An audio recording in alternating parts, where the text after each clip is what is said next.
Welcome to Live and Safe Insta channel. இன்னைக்கு April 30th ஓட current affairs தான் பார்க்க போகிறோம். Before getting into that, do subscribe our channel in all format. 30 episodes ஓட banking awareness video courses available with free ebook and MCQs. Our app is available in Play Store. 1 year subscriptionக்கு descriptionலையும் first commentலையும் link இருக்கும். Make use of it to buy the course. So the first news is International Jazz Day 2025ல எப்போ celebrate பண்ணுறோம். And இந்த டே வந்து peace, diversity, cultural dialogue இது எல்லாத்தையும் music வழியாக promote பண்ணணுன்றதுக்காக தான் இந்த ஒரு டே வந்து அப்சர்வ் பண்ணுறாங்க. ஸோ when is this அப்படின்னா April 30th international jazz day. So international jazz day வந்து யுனெஸ்கோவால் செலிப்ரேட் பண்ணப்படுறோம். Because since it's a jazz அப்படின்றது வந்து ஒரு ஆர்ட் ஃபார்ம், கல்ச்சுரல் அது ரிலேட்டடாக வர்றதுனால UNESCO which is responsible for United Nations education, scientific and cultural organisation தானே அதோட ஃபுல் ஃபார்ம். ஸோ அப்படி இருக்கும்போது they will be responsible for this day. So international jazz day வந்து ஃபர்ஸ்ட்டாக 2012 வந்து அப்சர்வ் பண்ணுறாங்க. UNESCO goodwill ambassador Herbie Hancock who is a American jazz pianist. So அவர் தான் இதை வந்து ஃபர்ஸ்ட் ஆரம்பித்தார். ஹெர்பி ஹான்காக் யுனெஸ்கோவோட goodwill ambassador for international dialogue, intercultural டயலாக்காக இதை ஸ்டார்ட் பண்ணார். He is also an American jazz pianist.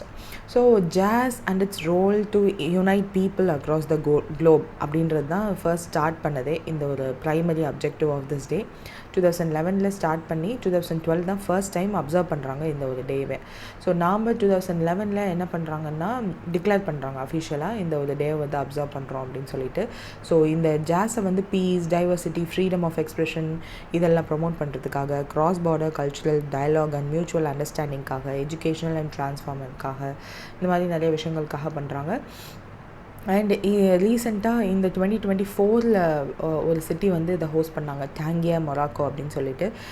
25 யார் ஹோஸ்ட் பண்ணுவாங்க அப்படின்ற மாதிரியான ஸ்பெசிஃபிக் டீட்டெயில்ஸ் எல்லாம் இல்லை. பட் யுனெஸ்கோவோட ஹெட் குவார்ட்டர்ஸ் மட்டும் பாரிஸ், ஃப்ரான்ஸ். 2024 குளோபல் கான்சர்ட்லாம் நடத்துனாங்க டியாகியர் மொராக்கோவில். So that's it. Next வந்து who is celebrated as the father of Indian cinema, credited with making Indiaவோட first feature film Raja Harishchandra in 1930 அப்படின்னு கேட்டிருக்காங்க, which is Dada Saheb Phalke. Indian சினிமாவோட ஃபாதர் அப்படின்னு சொல்லப்படுறவர் தான் தாதா சாஹேப் ஃபால்கே. ஸோ இவரோட 155th birth anniversary of Dada Saheb ஃபால்கேவை வந்து April 30th வந்து அப்சர்வ் பண்ணுறாங்க. ஸோ இந்தியா முழுக்க இந்த டேவை வந்து செலிப்ரேட் பண்ணுறாங்க. ஸோ இந்த டேவை வந்து தாதா சாஹேப் ஃபால்கேவோட இந்தியன் சினிமாவுக்கு அவர் பண்ண கான்ட்ரிபியூஷன் எல்லாத்தையும் ஹானர் பண்ணுறதுக்காக இந்த ஒரு டே வந்து அப்சர்வ் பண்ணுறாங்க. ஸோ 15th தாதா சாஹேப் ஃபால்கே ஃபிலிம் ஃபெஸ்டிவல்லாம் வந்து ஃபெஸ்டிவல் நேம்லாம் அவர் பேரில் இருக்குது. ஆல்சோ டெல்லியில் நடந்திருக்கு 30th April 2025. ஸோ அவரோட first full length feature film வந்து ராஜா ஹரிஷ் சந்திரா அப்படின்னு சொல்லி 1913 வந்திருக்கு, ஈவன் பிஃபோர் இண்டிபெண்டன்ஸ். ஸோ அதனால் அதை ஃபவுண்டேஷன்லாம் இந்தியன் ஃபிலிம் இண்டஸ்ட்ரியில் லே பண்ணி நிறைய விஷயங்கள் பண்ணியிருக்காங்க. Dada Saheb Phalke award is also there. So 1969 இந்த அவார்டு வந்து கொடுத்துருக்காங்க by the government of India for lifetime contribution to the சினிமாக்காக கொடுப்பாங்க. இவரோட ஃபுல் நேம் வந்து துந்திராஜ் கோவிந்த் ஃபால்கே அப்படின்னு சொல்லிட்டு. He is the father of Indian cinema. 1870 born ஆயிருக்காரு. அண்ட் 30th April தான் அவர் வந்து பிறந்ததுனால அவரோட பர்த் ஆனிவர்சரி அப்போ தான் we are celebrating the Indian சினிமாவோட ஃபாதரோட birth anniversary. And 1944 he died before independence இறந்துட்டார். He is a director, producer, screenwriter, cinematographer. இது எல்லாமே கிட்டத்தட்ட 95 மூவிஸ், 26 ஷார்ட் மூவிஸ் இதில் எல்லாமே பண்ணியிருக்காரு. அண்ட் சினிமா ஆக்டிவில் 1913 1940 வரையும் இருந்திருக்காரு. So foundation for Indian film industry இவர் தான் போட்டது. And bringing motion picture to India கொண்டு வந்தது இவர் தான். அண்ட் நிறைய 1913 மோகினி பஸ்மசூரு அப்படின்னு சொல்லி ஒரு ஃபிலிம், ஸ்ரீகிருஷ்ண ஜென்மம் 1918 இந்த மாதிரி நிறைய ஃபிலிம்ஸ் வந்து அவர் எடுத்திருக்காரு. ஸோ தாதா சாஹேப் ஃபால்கே அவார்டு அப்படின்ற அவார்டை வந்து 1969 வந்து அவார்டு வந்து கொடுக்க ஆரம்பித்தாங்க. இந்தியாவோட highest award in cinema national film அவார்ட்ஸில் வருஷம் கொடுப்பாங்க government of India. First recipient யார் அப்படின்னா தேவிகா ராணி அப்படின்றவங்க. 1969ல she won the award. So lifetime contribution to Indian சினிமாவை போற்று விதமாக this award will be given. So several private films awards வந்து இவங்க யூஸ் பண்ணிப்பாங்க. ஃபில்ம் ஃபெஸ்டிவல்லாம் இருக்கா, ஸோ அதெல்லாம் இருக்கா. J school of art is an prestigious art institute in Mumbai where Phalke வந்து trained in fine arts before entering into cinema. So அந்த ஸ்கூல்லாம் ரொம்ப பாப்புலர் ஆகுது. So these are the things 95 films 26 short films. So அதெல்லாமே வந்து சொல்லியிருக்காங்க. So yeah, that's it. Next வந்து which organization released World Science Social Report 2025. இதில் வந்து global inequality, job security and declining institutional trust இது எல்லாத்தையுமே வந்து ஹோல்சமாக கொண்டு வந்து அதெல்லாத்தையும் ஹைலைட் பண்ணி இந்த வேர்ல்ட் சோஷியல் ரிப்போர்ட் 2025 ரிலீஸ் பண்ணியிருக்காங்க. யூஎன் தேசா அண்ட் யூஎன்யூ வைடர் இவங்க 2 பேர் தான் அதை ரிலீஸ் பண்ணியிருக்காங்க, which is headquartered in New York. So இந்த United Nations Department of Economic and Social Affairs UN DESA UNU வைடரோடு சேர்ந்து இந்த கொலாபரேஷனோடு சேர்ந்து தான் இதை ரிலீஸ் பண்ணியிருக்காங்க. So United Nations University World Institute for Development Economics Research அப்படின்றது தான் இந்த யூஎன்யூ வைடர் அப்படின்றதோட ஃபுல் ஃபார்ம். அண்ட் இது எதுக்காக ரிலீஸ் பண்ணியிருக்காங்கன்னா குளோபல் சோஷியல் டெவலப்மெண்ட் ட்ரெண்ட்ஸையும் பாலிசி ஆக்ஷன்ஸ் அது எல்லாத்தையும் எஸ்டிஜி டெவலப்மெண்ட் கோல்ஸ் ரிலேட்டடாக அச்சீவ் பண்ணணும், ஆக்சஸ் பண்ணணும், அது எல்லாத்தையுமே கொண்டு போய் சேர்க்கணுன்றதுக்காக. ஸோ இப்போ வந்து கோர் ஃபோக்கஸ் ஏரியா அவங்க என்னெல்லாம் பண்ணியிருக்காங்கன்னா எக்கனாமிக் இன்செக்யூரிட்டி அதிகமாக இருக்குது. So we know what is that. So income inequality இன்னும் அதிகமாகிட்டே இருக்குது. எம்ப்ளாய்மெண்ட் வந்து ரொம்ப வல்னரபிள் பொசிஷனில் இருக்குது இப்போது. ஸோ சோஷியல் ப்ரொடெக்ஷன் இப்போ இல்லை. ஆல்சோ ட்ரஸ்ட் அண்ட் இன்ஸ்டிடியூஷன்ஸ் வந்து போயிட்டே இருக்குது because of the bigger institutions laying off their work ஃப்ளோஸில் இருக்க எம்ப்ளாயான பீப்புளை ரொம்ப ஈஸியாக வெளியேற்றிடுறாங்க இல்லையா. ஸோ அதனால் கவர்னன்ஸ் சிஸ்டம் மேலே எந்த ஒரு ட்ரஸ்ட்டும் இல்லை. இதெல்லாம் வந்து கோர் ஃபோக்கஸ் ஏரியா. ஸோ கிளைமேட்டோட டிசாஸ்டருமே வந்து இதை இம்பேக்ட் பண்ணுது. கான்ஃப்ளிக்ஸ் ஆன் டெவலப்மெண்ட்ஸ் எல்லாம் இருக்குது. ஸோ என்ன ரெக்கமெண்டேஷன்ஸ் இந்த ஒரு பர்டிகுலர் ரிப்போர்ட் கொடுத்துருக்காங்க அப்படின்னா சோஷியல் கான்ட்ராஸ்ட்ஸ் அதை ரீபில்ட் பண்ணணும் with investments and education, health and work. இதில் எல்லாத்தையும் நீங்கள் இன்வெஸ்ட் பண்ணிங்கன்னா சோஷியல் கான்ட்ராக்ட்ஸ் வந்து ரீபில்ட் ஆகும். ஃபேர் டேக்ஸேஷன் சிஸ்டமை வந்து அடாப்ட் பண்ணணும். பாலிசிஸ் வந்து ப்ராக்ரெசிவாக இருக்கணும். இன்ஸ்டிடியூஷனல் டிரான்ஸ்பரன்சி அண்ட் அக்கௌண்டபிலிட்டியை அதிகப்படுத்தணும். குளோபல் கோஆப்ரேஷனை வந்து like world summit for social development 2025 எல்லாம் வந்து கொண்டு வரணுன்ற மாதிரி சொல்லியிருக்காங்க. So just sustainable development goal இருக்குது, அதை நோக்கி என்ன மாதிரியான விஷயங்கள் பண்ணுறோம் அண்ட் அதுலேயுமே வந்து சோஷியல் ரிலேட்டடாக என்ன மாதிரியான சிச்சுவேஷனில் வேர்ல்டு இருக்குது அப்படின்றத அனலைஸ் பண்ணி சொல்லியிருக்காங்க. அண்ட் கிளைமேட்னாலேயும் எந்த அளவுக்கு அஃபெக்ட் ஆகிருக்குன்றதை வந்து அவங்க சொல்லியிருக்காங்க. So that's it. The next news is RBI வந்து எந்த மானிட்டரி டூலை யூஸ் பண்ணி ரீசெண்டாக 20,000 crore worth உள்ள மார்க்கெட் பர்ச்சேஸ் வந்து பண்ணியிருக்காங்க அப்படின்றத வந்து கேட்டிருக்காங்க. ஸோ தட் இஸ் ஓஎம்ஓ பர்ச்சேஸ் தான் பண்ணியிருக்காங்க. ஸோ அது வந்து 20,000 crore ஓஎம்ஓ பர்ச்சேஸ் வந்து April 30th வந்து ரிப்போர்ட் பண்ணாங்க. தட் அந்த ஏப்ரலோட லாஸ்ட் வீக்கில் இந்த பர்ச்சேஸ் வந்து நடந்திருக்கு அப்படின்ற மாதிரி சொல்லியிருக்காங்க. ஸோ ஃபர்ஸ்ட் இந்த பர்ச்சேஸ் அவங்க ஏன் பண்ணாங்கன்ற ரீசன்ஸ் இருக்குது. லிக்விடிட்டி இன் பேங்கிங் சிஸ்டம் அதிகமாக்கணுன்றதுக்காக தான் ஜான்வரியிலேருந்தே they are doing these kind of VRR options and rupee dollar swap எல்லாம் பண்ணிகிட்ருக்காங்க. ஆல்சோ திஸ் ஓஎம்ஓவும் வந்து ஜான்வரியிலேருந்தே லிக்விடிட்டி கிரன்ச் இருக்குது பேங்கிங் சிஸ்டம்லன்றதுனால இதெல்லாம் பண்ணிகிட்ருக்காங்க. ஸோ இப்போயுமே அதுதான் one of the reason. And another is government bond ஈல்டை வந்து லோவர் ஆக்கிறதுக்காக they are doing this. Also support market demand for government securities இதெல்லாம் சொல்லியிருக்காங்க. ஸோ இந்த ஃபர்ஸ்ட் இது புரியும், இந்த 2 இதுவும் வந்து புரியறதுக்கு வாய்ப்பு கம்மி. பிகாஸ் நிறைய இடத்துல நான் வந்து இதை டீட்டெயில்டாக எக்ஸ்பிளைன் பண்ணணும்னு நினச்சிருக்கேன், but there were no chance.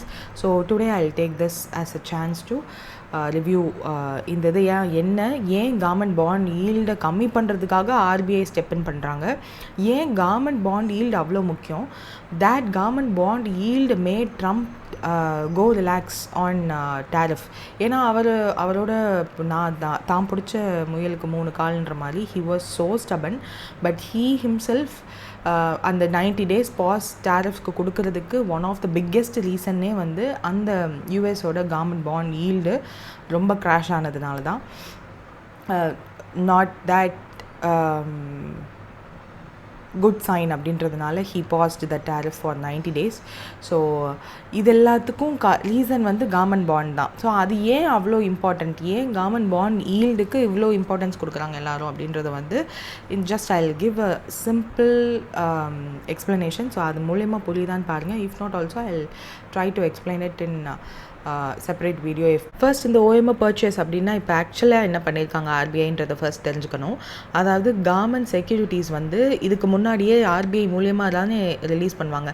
ஏன் கவர்மெண்ட் செக்யூரிட்டிஸ் வந்து ரிலீஸ் பண்ணுறாங்க அப்படின்னா கவர்மெண்ட்டுக்கு எக்ஸ்ட்ரா அமௌண்ட் தேவைப்படும். யூஸ்வலாக நீங்கள் பட்ஜெட்டில் பார்த்தீங்கனாலே நம்மளோட இன்கம் அண்ட் எக்ஸ்பெண்டிச்சர் எப்போவுமே அடிஷ்னலாக தான் இருக்கும். So that will be in negative. அந்த எக்ஸ்ட்ரா அமௌண்ட் எங்கேருந்து வரும் அப்படின்னா இந்த மாதிரியான கவர்மெண்ட் செக்யூரிட்டிஸை செல் பண்ணுறது மூலயமா இல்லை எக்ஸ்டர்னல் கமர்ஷியல் பாரோவிங்ஸ் மூலயமா இது மூலயமா we will be getting. So maximum இந்தியாவில் நம்ம கவர்மெண்ட் வந்து எப்போவுமே கவர்மெண்ட் செக்யூரிட்டிஸ் மூலயமா தான் அவங்களோட எக்ஸ்பெண்டிச்சரை வந்து சால்வ் பண்ணணும்னு நினைப்பாங்க. ஏன் அப்படின்னா எக்ஸ்டர்னல் கமர்ஷியல் பாரோவிங்ஸ்லாம் போகும்போது we might get loan from other international institutions in dollar. So ஃப்யூச்சரில் டாலர் அப்ரிஷியேட் ஆனாலும் இல்லை ருப்பி டிப்ரிஷியேட் ஆனாலும் நம்மளுக்கு தான் பேர்டன் அதிகமாகும். ஸோ அந்த எக்ஸ்சேஞ்ச் ரேட்லாம் வந்து அதிகமாக இருக்கிறதுனால அது கொஞ்சம் பேர்டன் அதிகமாக இருக்கும். இதுவே கவர்மெண்ட் செக்யூரிட்டிஸ்னால் என்ன, கவர்மெண்ட் வந்து ஒரு பாண்ட் ரிலீஸ் பண்ணுவாங்க. அதில் வந்து ஃபேஸ் வேல்யூ அப்படின்னு ஒன்று இருக்கும், கூப்பன் ரேட்டுன்னு ஒன்று இருக்கும், மெச்சூரிட்டின்னு ஒன்று இருக்கும். ஸோ அந்த மெச்சூரிட்டி டேட் அப்போது மக்கள் வந்து அவங்களோட பணத்தை இந்த பாண்டை கொண்டு வந்து கொடுத்தாங்கன்னா இன் ரிட்டர்ன் அவங்க எவ்வளோ அந்த ஃபேஸ் வேல்யூவில் என்ன அமௌண்ட் இருக்கோ அதை வந்து பணமாக வாங்கிக்கலாம். இந்த கூப்பன் ரேட்டுன்றது தான் இன்ட்ரெஸ்ட் ரேட். ஸோ அது வரையில் அந்த மெச்சூரிட்டி டேட் வர வரையும் இந்த கூப்பன் ரேட்டில் சொல்லப்பட்டிருக்க பர்சன்டேஜ் ஆஃப் அமௌண்ட் என்னவோ ஃபேஸ் வேல்யூலேருந்து அந்த பர்சன்டேஜ் அமௌண்ட் வந்து வருஷம் அவங்களுக்கு கொடுப்பாங்க. There are certain government bonds வருஷம் அந்த கவர்மெண்ட்ஸ் பாண்டுக்கான அந்த இன்ட்ரெஸ்ட் ரேட் இருக்கு இல்லையா அதை வருஷம் கொடுப்பாங்க. சில கவர்மெண்ட் பாண்ட்ஸ் என்ன பண்ணுவாங்களா மெச்சூரிட்டி ரேட் இருக்கு இல்லையா, ஸோ அந்த மெச்சூரிட்டி டேட் அன்னைக்கு போயிட்டு இந்த பாண்டை நீங்கள் கொடுத்தீங்கன்னா நீங்கள் எத்தனை வருஷம் ஸ்டார்டிங்லேருந்து அந்த பாண்ட் இருக்கோ அந்த மொத்த இன்ட்ரெஸ்ட் ரேட் ப்ளஸ் பிரின்சிபல் இது எல்லாத்தையும் சேர்த்து எண்ட் ஆஃப் த மெச்சூரிட்டியில் கொடுப்பாங்க. ஸோ இந்த மாதிரி 2 டிஃப்ரெண்ட் இருக்குது. இதில் வந்து கவர்மெண்ட் செக்யூரிட்டிஸில் யூஸ்வலாக நம்ம கவர்மெண்ட் வந்து 10 year 5 year 50 year இந்த மாதிரி டிஃப்ரெண்ட் இயர்ஸில் பாண்ட்ஸ் வந்து அவைலபிளாக இருக்குது. ஸோ இந்த ஃபேஸ் வேல்யூ கூப்பன் ரேட் இதை மெச்சூரிட்டி இதெல்லாம் என்னென்னு புரிஞ்சிருச்சா? இப்போ ஃபார் எக்ஸாம்பிள் இதுக்கப்புறம் வந்து மார்க்கெட் ப்ரைஸ்னு ஒன்று இருக்கும். அதை புரிஞ்சுக்கணுன்னா ஃபார் எக்ஸாம்பிள் ஒரு கம்பெனி வந்து ஐபிஓ போடுறாங்க. அப்போ அவங்களோட ஒரு ஷேரோட வேல்யூ 60 rupeesனு ஐபிஓ செல் பண்ணுறாங்க. ஒரு 10 ஷேர் செல் பண்ணுறாங்கன்னு வச்சுப்போம். ஸோ 600 rupeesக்கு அந்த ஷேர் மொத்தமும் அவங்க வாங்கிக்கிறாங்க. அது செகண்டரி மார்க்கெட்டில் வரும்போது அந்த ஒரு கம்பெனி இஸ் ரிலையன்ஸ் இண்டஸ்ட்ரீஸ்னு வச்சுப்போம். ஸோ இப்போ அந்த கம்பெனி இஸ் டூயிங் ஹியூஜ் நல்லா பண்ணுறாங்க அப்படின்றபோது அந்த 60 rupees என்ன தான் ஃபேஸ் வேல்யூ ஆஃப் த ஷேராக இருந்தாலும் இப்போ மார்க்கெட்டில் வந்து அது 60 rupeesஆக இருக்குமா? கண்டிப்பாக இருக்காது. ஒரு 150 or 1500 கூட இருக்கலாம். Because of that particular company is doing good. இந்த அமௌண்ட் வந்து கூடலாம். அப்படியே உல்டாவா ஜொமேட்டோ மாதிரியான கம்பெனி இருக்குதுன்னு வச்சுப்போம். அவங்க ஐபிஓ போகும்போது ஒரு ஷேரோட வேல்யூ வந்து 100ன்னு வச்சாங்க. இப்போ அந்த company is not doing so good. இல்லை ஏதாவது இப்போ ஜென்சால் மாதிரியான கம்பெனி ஆர் இண்டஸ்இண்ட் பேங்க் கூட இப்போ ஓரளவுக்கு ரெக்கவர் ஆகிட்டு இருக்கு. இப்போ ஜென்சால் மாதிரியான கம்பெனி வந்து அவங்க இந்த கம்பெனி மேலே உள்ள ட்ரஸ்ட் போச்சு. ஸோ ஐபிஓ போடும்போது அந்த கம்பெனியோட ஒரு ஷேர் 60 இருந்தாலும் இந்த மார்க்கெட் ப்ரைஸ் இப்போ வந்து ஒரு 40 அந்த மாதிரி இருக்கலாம். பிகாஸ் அந்த கம்பெனியில் நிறைய ப்ராப்ளம் இருக்குது. ஃபண்ட் மிஸ்மேனேஜ் பண்ணியிருக்காங்க. அந்த கம்பெனியோட சிஇஓ அண்ட் டெப்யூட்டி சிஇஓ 2 பேருமே வந்து அவங்க ஷேர் ஹோல்டிங்கை கம்மி பண்ணிவிட்டு they are not doing so good அப்படின்னும் போது அந்த பர்டிகுலர் கம்பெனி மேலே ட்ரஸ்ட் போயிடும். ஸோ அந்த கம்பெனியோட ஷேர்ஸை யாரும் வாங்க முன்வர மாட்டாங்க. அப்போ டிமாண்டு கம்மியாகிறதுனால அந்த ஷேரோட ப்ரைஸும் கம்மியாகும் இல்லையா, அதுதான். ஸோ இந்த ஐபிஓவில் ரிலீஸ் பண்ணும்போது இருக்கிற price is not fixed. Secondary மார்க்கெட்டில் டிமாண்டுக்கு ஏற்ற மாதிரி தான் ஷேர் ப்ரைஸ் மாறும். அதே மாதிரி தான் இப்போது கவர்மெண்ட் செக்யூரிட்டிஸ்க்கும் டிமாண்டுக்கு ஏற்ற மாதிரி தான் கவர்மெண்ட் செக்யூரிட்டிஸ் என்ன தான் ஃபேஸ் வேல்யூ ஃபார் எக்ஸாம்பிள் ஒரு ஃபேஸ் வேல்யூ 1000க்கு வச்சுட்டு கூப்பன் ரேட் வந்து நான் 8%ன்னு வைக்கிறேன். அப்போது ஆனுவலி எனக்கு வந்து 80 ரூபாய் இந்த ஒரு பாண்டு வாங்கினேன். இந்த government securities Indian government release பண்ணுற இந்த கவர்மெண்ட் செக்யூரிட்டிஸ் நான் வாங்கினேன் அப்படின்னா வருஷம் எனக்கு 80 ரூபா கிடைக்கும். மெச்சூரிட்டி வந்து 10 years கழித்து கொடுத்துக்கலாம் அப்படின்ற மாதிரி கொடுத்துருக்காங்கன்னு வச்சுப்போம். அப்படி இருக்கும்போது எனக்கு இந்த ஒரு இந்தியன் கவர்மெண்ட்டோட இன்ஃப்ளேஷன், அதுக்கப்புறம் ஜிடிபி க்ரோத், அப்புறம் நம்ம பக்கத்து கண்ட்ரியோட நம்மளோட ப்ராப்ளம்லாம் எப்படி இருக்குது, ஸ்மூதராக இருக்கா, கண்ட்ரியில் கவர்மெண்ட் எப்படி இருக்குது, ஒரு ஸ்டேபிள் கவர்மெண்ட்டாக இருக்கா, இதெல்லாத்தையும் பார்த்து தான் இந்த கவர்மெண்ட் பாண்டை வந்து யூஸ்வலாக எல்லோரும் வாங்குவாங்க. இந்தியன்ஸ் வந்து ட்ரஸ்ட் பண்ணி வாங்குறாங்கனாலும் அப்ராட்ல இருந்து ஃபாரினர்ஸ் கூட நம்மளோட கவர்மெண்ட் செக்யூரிட்டிஸை வாங்கலாம். ஸோ அவங்களும் இது எல்லாத்தையும் கன்சிடர் பண்ணிட்டு தான் வாங்குவாங்க. ஸோ செகண்டரி மார்க்கெட்டில் எப்போவுமே government bonds will be circulating. அப்போ மார்க்கெட் ப்ரைஸ் அப்படின்றது வந்து பிளேஸ் அ வைட்டல் ரோல். அந்த மார்க்கெட் ப்ரைஸை பொறுத்து தான் ஒரு கவர்மெண்ட்டோட ஈல்டு, அந்த கவர்மெண்ட் பாண்டோட ஈல்டு இருக்கு இல்லையா, அது ஃபிக்ஸ் பண்ணுவாங்க. So what is this yield அப்படின்னா, பாண்ட் ஈல்டு வந்து இன்வெஸ்ட்மெண்ட் ரிட்டர்ன்ஸை தான் சொல்லுவாங்க.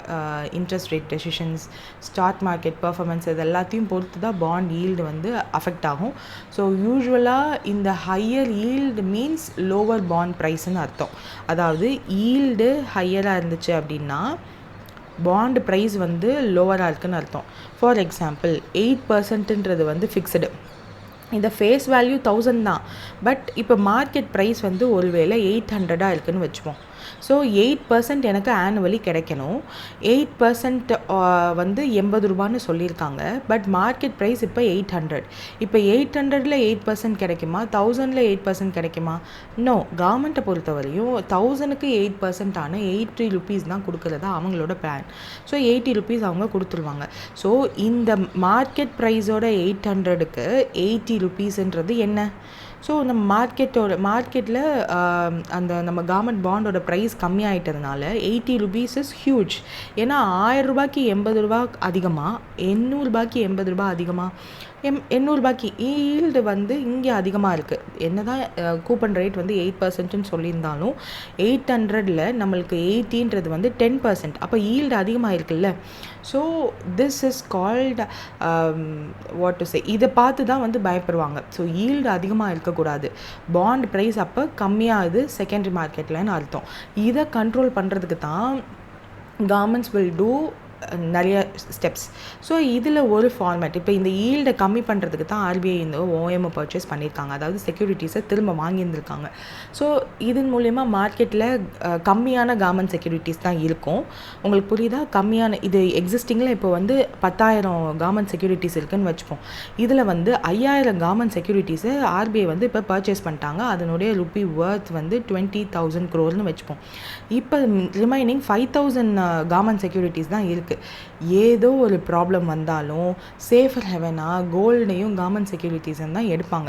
ஸோ இந்த 5,000 தான் இருக்குது அப்படின்னா அதுக்கான டிமாண்ட் அப்போது அதிகமாகும். அதனால் பாண்டோட ப்ரைஸ் வந்து அதிகமாகும், ஈல்டு வந்து கம்மியாகும். So that the bond government securities அந்த பாண்டு இதுவே வந்து ஸ்டேபிளாக இருக்கும் அப்படின்றதுக்காக தான் இந்த ஒரு பர்டிகுலர் ஓஎம்ஐ வந்து பண்ணியிருக்காங்க. ஸோ ஐ திங்க் ஓரளவுக்கு புரியும்படி சொல்லியிருக்கேன்னு நம்புகிறேன். If not also do comment. ஏன்னா லாஸ்ட் வீடியோவில் சம்மன் வாஸ் ஆஸ்கிங் இன்ஃப்ளேஷன் எப்படி பாண்டை அஃபெக்ட் பண்ணும் அப்படின்னு கேட்டிருந்தாங்க. ஸோ ஒரு கவர்மெண்ட் எப்படி வந்து ஒரு கம்பெனிக்கு அவங்களோட ஷேர்ஸை வந்து எதெல்லாம் ஃபிக்ஸ் பண்ணுது, அந்த கம்பெனியோட பேலன்ஸ் ஷீட், அந்த கம்பெனியோட நேம், ஏதாவது புது ப்ராஜெக்ட் அக்வயர் பண்ணியிருக்காங்களா, ஸோ அதனால் அந்த ப்ராஜெக்ட் அக்வயர் பண்ணால் அவங்களுக்கு ப்ராஃபிட் அதிகமாகும். ப்ராஃபிட் அதிகமாக இருந்தால் அந்த கம்பெனி இன்னும் ஸ்டேபிளாக இருக்கும். இதெல்லாம் யோசிச்சு தானே எடுக்கிறாங்க. அந்த மாதிரி நம்மளோட கவர்மெண்ட் பாண்ட்ஸுக்கும் இந்த இன்ஃப்ளேஷன், ஜிடிபி க்ரோத் இதெல்லாம் இம்பார்ட்டண்ட். எப்படி அந்த லாஸ்ட் ஃபினான்ஷியல் இயர் எப்படி இருக்குது, லாஸ்ட் குவார்ட்டரில் நம்ம ஜிடிபி க்ரோத் எவ்வளோ இருக்குது, இண்டெக்ஸ் ஆஃப் இண்டஸ்ட்ரியல் ப்ரொடக்ஷன் எப்படி இருக்குது, இன்ஃப்ளேஷன் எப்படி இருக்குது, ஃப்யூச்சரில் எப்படி நெக்ஸ்ட் குவார்ட்டர் எப்படி இருக்கும், நம்ம மானிட்டரி பாலிசி கமிட்டி என்ன சொல்கிறாங்க, நெக்ஸ்ட் குவார்ட்டர் எப்படி இருக்கும்னு சொல்கிறாங்க, ரெப்போ ரேட், ரிவர்ஸ் ரெப்போ ரேட்லாம் ஸ்டேபிளாக வச்சுருக்காங்களா, இந்த மாதிரி நம்மளோட கவர்மெண்ட் அண்ட் இந்த கண்ட்ரியே ஸ்டேபிளாக இருக்குமா நெக்ஸ்ட் கொஞ்சம் வருஷத்துக்கு. பிகாஸ் நான் அவங்கள நம்பி நான் வெறும் 1000 ரூபாய் போட போகிறேன்னான்னு கேட்டால் this is just an example. யூஸ்வலாக கவர்மெண்ட் செக்யூரிட்டிஸை வந்து கோல்டுக்கு நெக்ஸ்ட்டு பார்ப்பாங்க இன்வெஸ்டர்ஸ். ஏன்னா கோல்டு சேஃபஸ்ட் ஹெவன் ஆல்வேஸ். அடுத்து இப்போ சில்வராக வந்துட்டுருக்கு. பிகாஸ் தேட் இஸ் ஆல்சோ ஒரு லாஸ்ட் 5 to 10 years பார்க்கும்போது அதனுடைய growth rate is tremendous.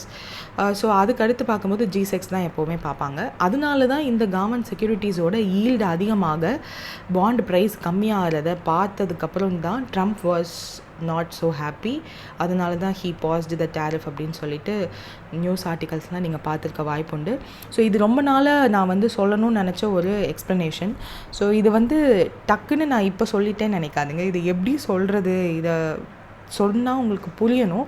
So இதை வந்து பல டைம் என் மண்டைக்குள்ளே சொல்லி பார்த்து தான் இப்போ நான் சொல்லியிருக்கேன். இதுலேயும் ஏதாவது டவுட் இருந்துச்சுன்னா do comment. we will have a separate session or a short video. I'll make it and post in future. So bits received வந்து யூஸ்வலாக ஓஎம்ஓ பர்ச்சேஸ், விஆர்ஆர் எல்லாமே வந்து ஆப்ஷன்ஸ் தான் போடுவாங்க. So banks, NBFCs they can go for bids. So bid முடிஞ்சதுக்கப்புறம் தான் RBI will finalise and tell யாருக்கெல்லாம் amount இருக்குது, எவ்வளோ பர்ச்சேஸ் பண்ணுறோம் அப்படின்னு. So nearly double the notified amount. Notify பண்ணது வந்து 20,000 crore தான் நாங்கள் வாங்க போகிறோம்னு சொல்லியிருக்காங்க. பட் எல்லார்கிட்டேயும் government securities, banks and NBFCs அவங்களோட அந்த சேஃபஸ்ட் இதுவாக வச்சு. ஸோ பேங்க்ஸ் கிட்டே எப்போவுமே வந்து statutory liquid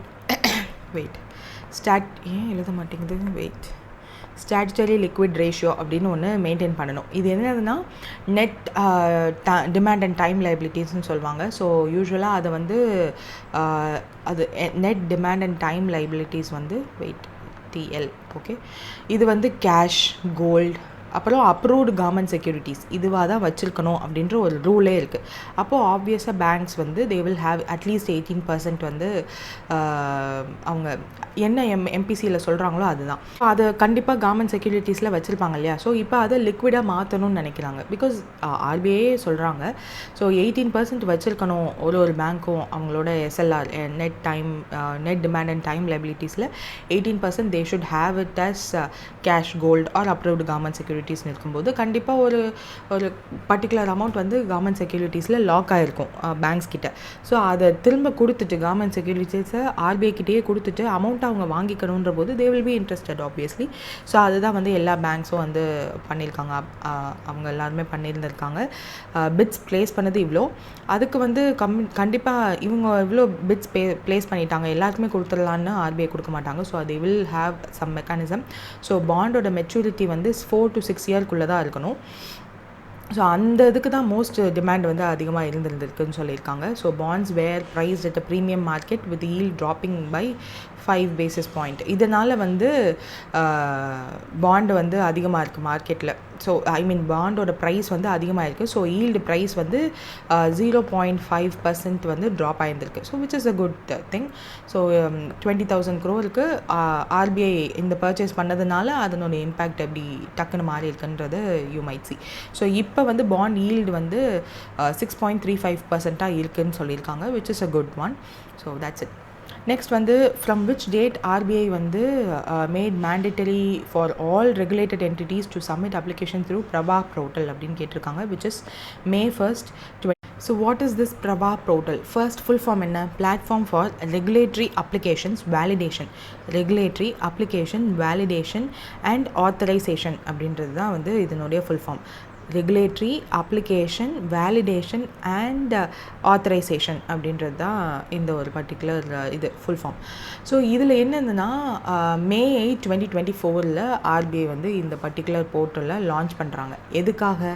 centralised secure web portal based design வந்து பண்ணியிருக்காங்க. இதுக்கு எதுக்காகன்னா to process the regulatory applications. இதை வந்து யூனியன் பட்ஜெட் 2023-24 வந்து சொன்னாங்க தட் இந்த particular portal will be launched அப்படின்னு சொல்லிட்டு. இதில் என்னெல்லாம் இருக்கும் அப்படின்னா ஏதாவது ஒரு submission, clarification or receipt of decision இது எல்லாத்தையும் வந்து ஆன்லைன்லேயே banks can or not only banks regulated entities அப்படின்னு சொல்லியிருக்காங்க. அதனால தான் ஸோ வாட் ரெகுலேட்டட் என்டிட்டிஸ் அப்படின்னா ஆர்பிஐயால் ரெகுலேட் பண்ணப்படுற எல்லாமே ரெகுலேட்டட் என்டிட்டிஸ்.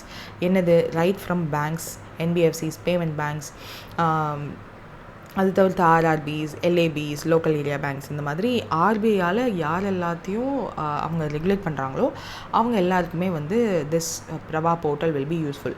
எதுக்காக? கிளாரிஃபிகேஷன் ஏதாவது வேணும், ஏதாவது சப்மிட் பண்ணணும், ஒரு டெசிஷன் வேணும், ரெசிப்ட் ஆஃப் டெசிஷன் வேணும், இதெல்லாமே வந்து பேப்பர் ஒர்க்காக இல்லாமல் டிஜிட்டல் ஒர்க் ஃப்ளோவில் இருக்கணுன்றதுக்காக தான் இந்த ஒரு பர்டிகுலர் போர்ட்டல் வந்து லான்ச் பண்ணாங்க.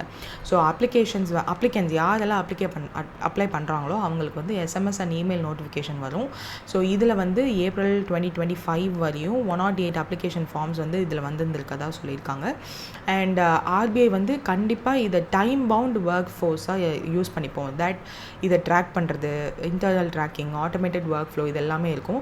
ஸோ பேப்பர் ஒர்க்னால் அது எப்போ சப்மிட் ஆச்சு அந்த மாதிரியான ப்ராப்ளம்ஸ் எல்லாம் இருக்கும் இல்லையா. பட் இதில் வந்து எப்போ சப்மிட் பண்ணாங்கன்றது தெரியும். ஸோ அதில் எத்தனை நாள் ஆர்பிஐ எடுத்துக்கிட்டு அதுக்கான ஃபைனல் டெசிஷன் கொடுத்துருக்காங்கன்னு தெரியும். ஸோ இந்த மாதிரி டைம்ஸ் விசிபிளாக இருக்கிறதுனால ட்ராக்கிங் அந்த இது எல்லாத்தையும் பண்ண முடியுன்றதுனால ரொம்ப ஃபாஸ்ட்டாக ப்ராசஸ் ஆகுன்றது மாதிரி சொல்லியிருக்காங்க. ஸோ இது வந்து May 1, 2025 இந்த பிரவாக போர்ட்டல் மூலியமாக கண்டிப்பாக நீங்கள் பிரவாக போர்ட்டல் மூலியமாக மட்டும்தான் you have to submit your applications. All regulated entities யார்? ஷெட்யூல்டு கமர்ஷியல் பேங்க்ஸ், அப்புறம் NBFCs, cooperative banks, payment system operators and all எல்லாருமே. ஸோ இது எல்லாத்தையுமே வந்து இப்போது சொல்லியிருக்காங்க. So what is the primary focus of the Pravaah portal அப்படின்னா submission of regulatory applications and approvals எல்லாத்தையுமே வந்து ஸ்ட்ரீம்லைன் பண்ணணும், ஆன்லைனில் மாற்றணுன்றதுக்காக தான் இது எல்லாமே பண்ணியிருக்காங்க. ஸோ இது வந்து May 28, 2024 லான்ச் பண்ணியிருக்காங்க. May 1, 2025 mandatory ஆக்கியிருக்காங்க.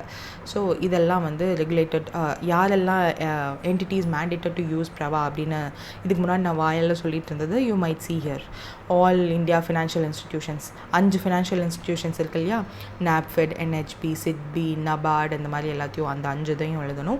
And primary dealers, payment system operators, credit information, CICs. So இவங்க எல்லாருமே வந்து NBFCs இன்க்ளூடிங் HFCs. ஸோ இது எல்லாருமே வருவாங்க. And that's it. நெக்ஸ்ட் வந்து இந்தியா போஸ்ட் வந்து SBI மியூச்சுவல் ஃபண்டோடு சேர்ந்து ஒரு நேஷ்னல் வைட் நெட்வொர்க்காக என்ன சர்வீஸ்க்காக ஜாயின் பண்ணியிருக்காங்க, பார்ட்னர் பண்ணியிருக்காங்கன்னு கேட்டிருக்காங்க. அதாவது door step KYC verification for mutual fund investors. இந்த நியூஸ் ஏற்கனவே எனக்கு பார்த்த மாதிரி இருக்குது, but I'm not sure. So என்னென்னா இன்வெஸ்டர்ஸ்க்கு KYC டாக்குமெண்ட்ஸ் வந்து எல்லாத்தையும் செக் பண்ணுவாங்க இல்லையா. So know your customer documents வந்து நம்ம பேங்க்ஸ்லேயே சப்மிட் பண்ணுவோம். ஸோ இதில் வந்து இன்வெஸ்டர்ஸ்க்கும் இந்த மாதிரி door to door collection of KYC documents பண்ணலாம் அப்படின்னு சொல்லிட்டு மியூச்சுவல் ஃபண்ட்ஸ் SBIயோட fund management limited, SBI FM and India post 2 பேரும் ஜாயின் பண்ணியிருக்காங்க, சைன் பண்ணியிருக்காங்க. இதனால Jan Nivesh digital India initiative வந்து சப்போர்ட் பண்ணும். இந்த ஒரு பர்டிகுலர் இந்த ஜன் நிவேஷ் அப்படின்ற இனிஷியேட்டிவ் பற்றி பார்த்தோம் அப்படின்னா இது வந்து SBI ஓட மியூச்சுவல் ஃபண்ட் அவங்களோட கொலாபரேட் பண்ணி SBI வந்து லான்ச் பண்ணது தான் இந்த financial inclusion initiative. So first time investors இருப்பாங்க இல்லையா, ஸோ அவங்களையும் பார்ட்டிசிபேட் பண்ண வைக்கணும் மியூச்சுவல் ஃபண்ட் இன்வெஸ்ட்மெண்ட்டில் அப்படின்றதுக்காக ஸ்டார்ட் பண்ணப்பட்டது தான் இந்த ஜன் நிவேஷ் அப்படின்ற இனிஷியேட்டிவ். ஸோ இதில் வந்து சிஸ்டமேட் இன்வெஸ்ட்மெண்ட் பிளான் SIP அப்படி இருக்கு இல்லையா, ஸோ அதனுடைய மினிமம் ப்ரைஸ் வந்து 250 ஸ்டார்ட் ஆகுது. So monthly SIP. ஸோ அந்த இன்வெஸ்ட்மெண்ட் வந்து டெய்லி பண்ணலாம், வீக்லி பண்ணலாம், ஆர் மந்த்லி கான்ட்ரிபியூஷன்ஸாக கூட தே கேன் டூ.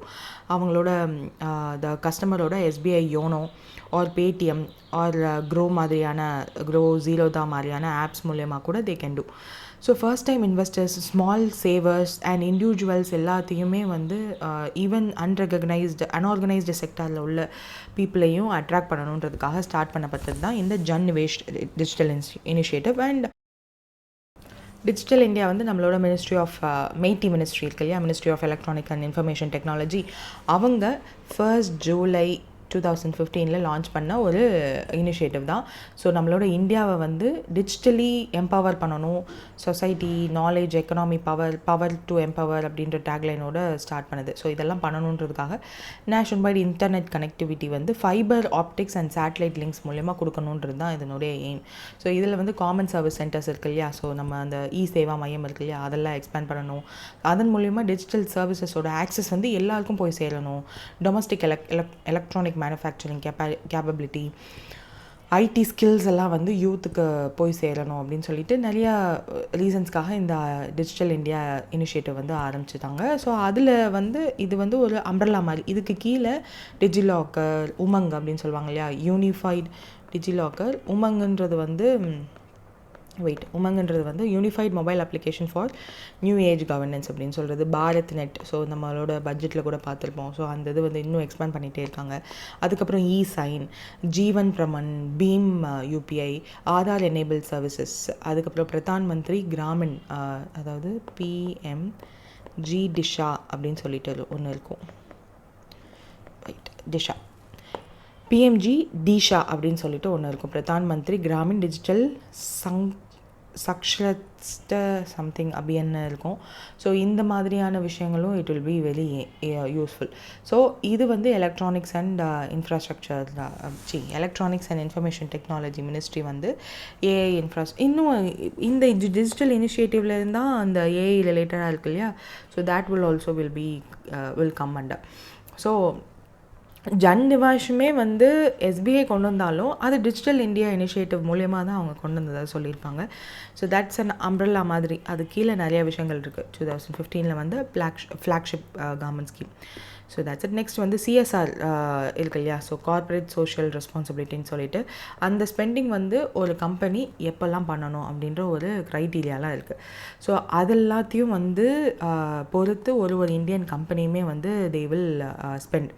ஸோ இதில் வந்து செக்ஷன் 135 ஆஃப் கம்பெனிஸ் ஆக்ட் 2013 படி 2% அது எல்லாத்தையும் நான் இந்த பென்னில் எழுதியிருக்கேன்.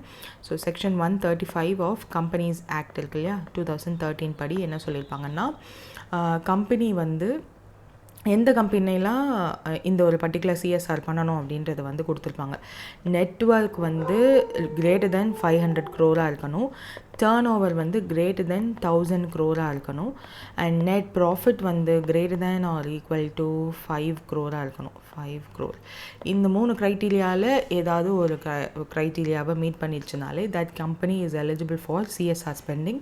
So 2% of their average net profit of the past 3 financial years. So 3 financial year-ஓட average net profit-ல இருந்து 2% வந்து அந்த company has to do a CSR activity. So schedule 7 படி CSR activities வந்து லிஸ்ட் பண்ணியிருப்பாங்க. அதாவது hunger elimination, poverty elimination, malnutrition elimination, education skill development எல்லாத்தையும் ப்ரொமோட் பண்ணுற மாதிரின்னு சொல்லிட்டு there is a list. Even disaster மேனேஜ்மெண்ட்டில் COVID-19க்கு ரிலீஃப் கொடுக்குறாங்க இல்லையா, அதை கூட ஆட் பண்ணியிருந்தாங்க. ஸோ அந்த மாதிரி ரூரல் அண்ட் ஸ்லம் ஏரியாவை டெவலப் பண்ணுறதுன்னு சொல்லிட்டு நிறைய விஷயங்கள் இருக்குது. ஸோ CSRன்றது என்னென்னா இன்க்ளூசிவ் க்ரோத் இருக்கணும். ஸோ இந்த கம்பெனிஸ் எல்லாம் இவ்வளோ பண்ணுறாங்க ஒரு ஃபினான்ஷியல் இயரில். அண்ட் அதில் லாஸ்ட் 3 ஃபினான்ஷியல் இயரோட நெட் ப்ராஃபிட்டில் 2% தானே சொல்கிறாங்க, which is not that much அப்படின்றது அர்த்தம். So even RBI, SBI, NABARD கூட CSR ஆக்டிவிட்டீஸில் ஆஃபன் இன்வால்வ் ஆவாங்க. For example financial education, health care, rural upliftmentல they also do. So CSR is a mandatory statutory obligation in India. So they have to do. அந்த இதில் வந்து it is a corporate ஃபிலாந்த்ரஃபி கீழே வரும். அந்த மாதிரி லாஸ்ட் ஃபினான்ஷியல் இயர் அந்த financial இயரில் வந்து எவ்வளோ பர்சன்டேஜ் வந்து இந்த CSR ஸ்பெண்டிங் இன்க்ரீஸ் ஆகிருக்கு by the listed Indian companies அப்படின்னு கேட்டிருக்காங்க, which is 16% வந்து இன்க்ரீஸ் ஆகிருக்கதா சொல்லியிருக்காங்க. This was a report in April 2025. Financial year 23-24க்கு வந்து லிஸ்ட் பண்ணியிருக்காங்க. ஸோ கம்பெனிஸ் ஆக்ட் 2013 படி அப்படின்னு நான் சொன்னது எல்லாமே இங்கே இருக்கும். Just read it. இப்போ இதில் வந்து இந்த டோட்டல் CSR ஸ்பெண்டிங் அப்படின்றது வந்து numbers should be in your mind. 1796.7. So இந்த மாதிரி ஞாபகம் வச்சுக்கோங்க. And 16% higher compared to last financial year. Companies வந்து எவ்வளோ கன்சிடர் பண்ணியிருக்காங்கன்னா 1394.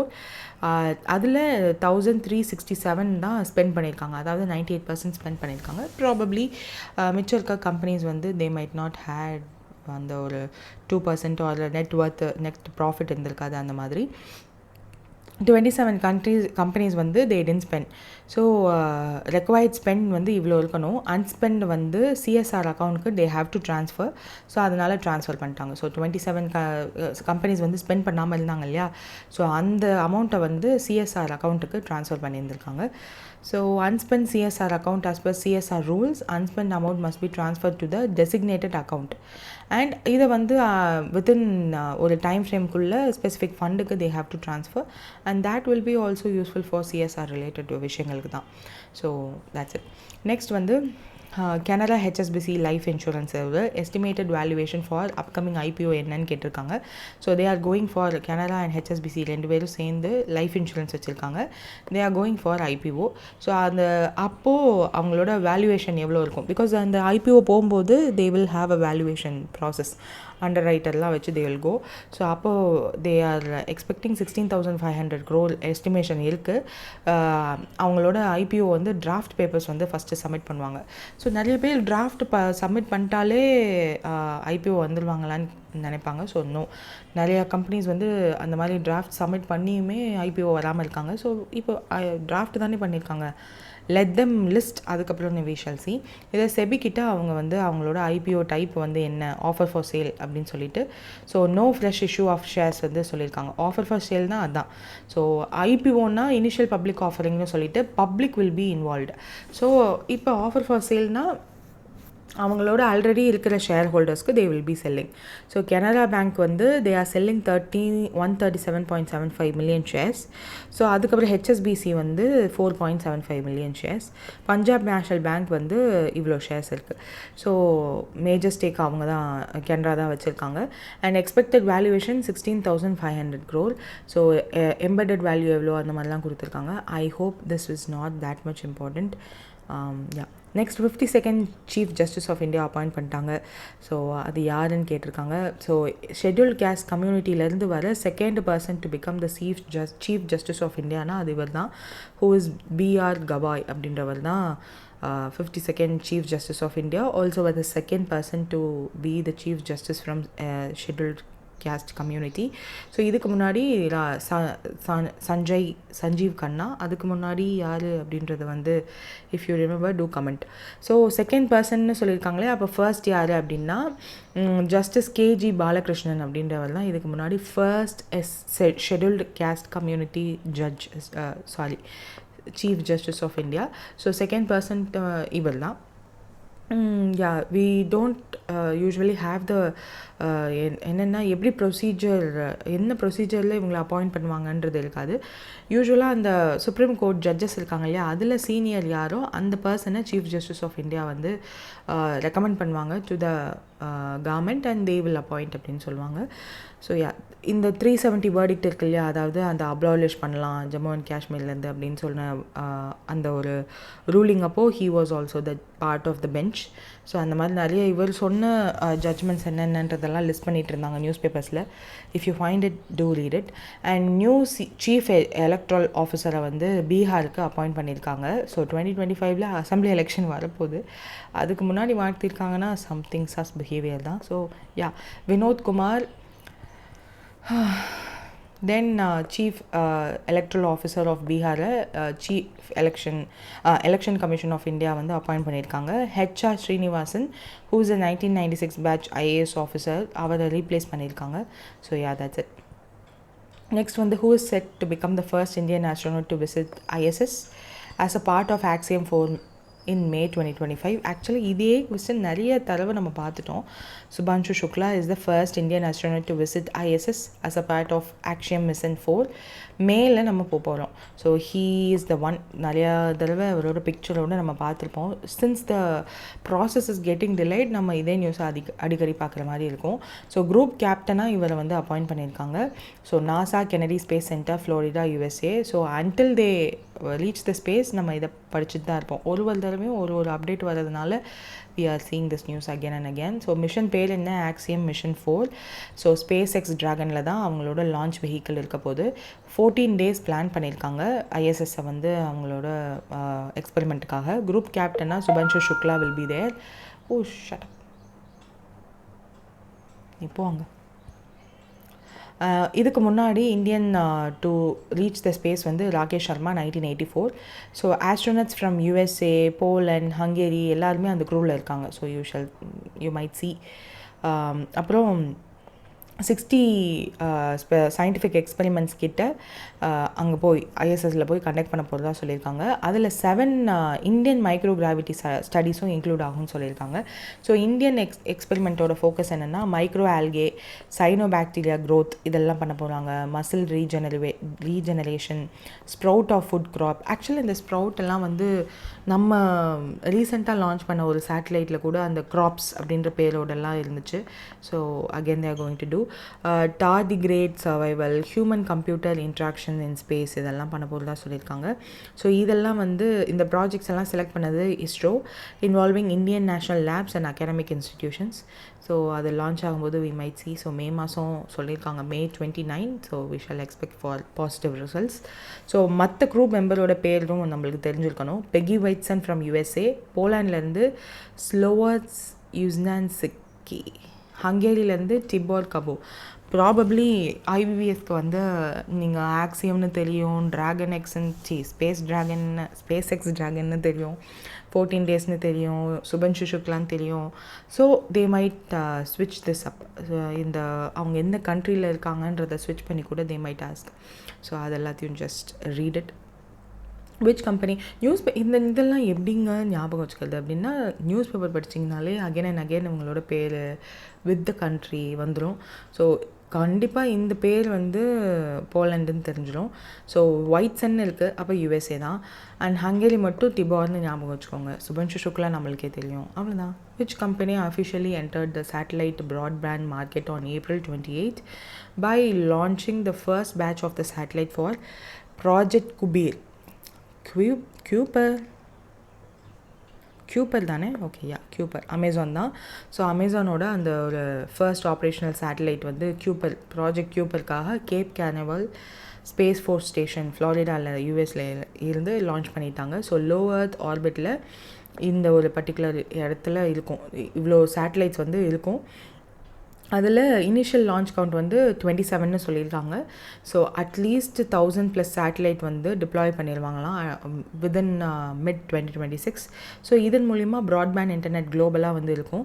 ஸோ இது வந்து ஸ்பேஸ் எக்ஸோட ஸ்டார்லிங்க் தே ஆர் டூயிங். அவங்களுக்கு காம்படிஷன் கொடுக்குற மாதிரி தான் அமேசானோட Jeff Bezos, he is doing everything. Like அந்த இப்போ ரீசெண்டாக ஸ்பேஸ் டூரிசம் கூட ஹீ லான்ச்ட் இட். ஸோ அது மாதிரி தான் தே ஆர் ஸ்லோலி அங்கேயும் வந்து சண்டை போட ஆரம்பிச்சிட்டாங்க.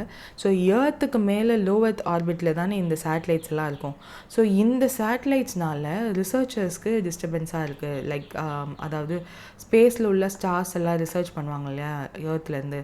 ஸோ இங்கேருந்து பார்க்கும்போது இந்த சேட்டலைட்ஸ் வந்து ஸ்டார்ஸாக சம்டைம்ஸ் வந்து ப்ரொஜெக்ட் ஆகிறதுனால தட் இஸ் டிஸ்டர்பிங். அவங்களோட ரிசர்ச்சை சரியாக பண்ண முடியல அப்படின்லாம் சொல்கிறாங்க. அண்ட் போலார் நார்த், போலார் சவுத்தில் கூட விட்டு வைக்கல அப்படின்னு ஸ்டார்லிங்கை திட்டிகிட்டு இருந்தாங்க. ஸோ இப்போது Amazon is also doing. So let's see. இன்னும் ஃப்யூச்சரில் வந்து ஏர்த்தை சுற்றி அப்படியே டாட்டாக இருக்கிற சேட்டலைட்ஸ் தான் வந்து ஃபுல்லாக கனெக்ட் பண்ணி we might not see most of the stars, even சன்னை தவிர எதுவும் பார்க்க முடியாது போல், அந்த மாதிரி ஒரு சுச்சுவேஷன் வரும்ன்றலாம் சொல்லிட்டு இருந்தாங்க.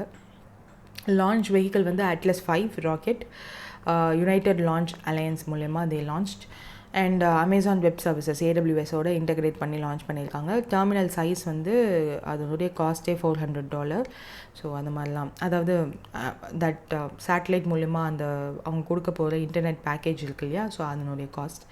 அண்ட் எக்ஸ்பேன்ஷன் 5 more launches வந்து எக்ஸ்பெக்ட் பண்ணலாம் in 2025 அப்படின்னு சொல்லியிருக்காங்க. ஸோ அமேசானோட $10 billion worth satellite broadband initiative தான் இது, ப்ராஜெக்ட் குயிப்பர். யா.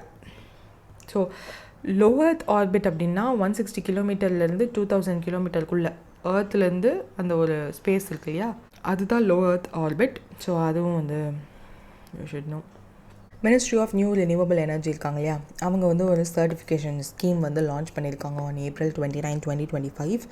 இது என்ன பண்ணுன்னா transparent and credible green hydrogen ப்ரொடக்ஷனை வந்து இந்தியாவில் உறுதிப்படுத்தும். ஸோ அந்த ஸ்கீம் பேர் என்ன, சர்டிஃபிகேஷன் ஸ்கீம் பேர் என்னன்னு கேட்டிருக்காங்க. க்ரீன் ஹைட்ரஜன் சர்டிஃபிகேட் ஸ்கீம் இதை தான் லான்ச் பண்ணியிருக்காங்க. National workshop on MSMEs in green hydrogen அப்படின்னு சொல்லிட்டு நியூ டெல்லியில்.